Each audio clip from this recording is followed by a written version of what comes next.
আজকে আমি এই মাছগুলোই জালে পেয়েছি। ব্লগটা তোমাদেরকে শুরু থেকে বলি। হে গেস, আসসালামু আলাইকুম, কেমন আছো তোমরা? আশা করি অনেক ভালো আছো।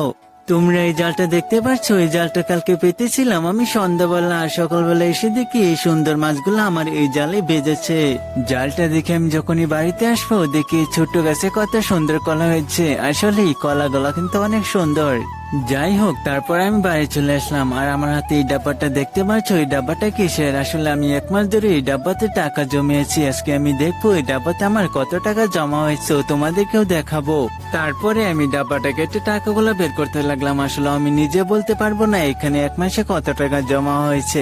তোমরা ব্লগটা দেখতে থাকো, তখন হয়তো বুঝতে পারবে এখানে কত টাকা জমা হয়েছে। অবশেষে টাকাগুলো বের করে ফেললাম। আর হ্যাঁ, তোমাদেরকে বলতে হবে না আমার এখানে 1 মাসে কত টাকা জমা হয়েছে, আমি গুনে দেখাচ্ছি, তোমরা কমেন্ট বক্সে বলে যাবে আমার 1 মাসে কত টাকা জমা হয়েছে। আর হ্যাঁ দেখো, আমার এই ছোট্ট গাছে কত সুন্দর একটা বাইগন হয়েছে। আর হ্যাঁ, ব্লগটা কিন্তু আজকে এই পর্যন্ত ছিল। তারপরে আমি একটু ঘুরতে চলে গেলাম। আর হ্যাঁ, আমি ঘুরতে যাই, তোমরা আমার চ্যানেলটা সাবস্ক্রাইব করে দিও। বাই।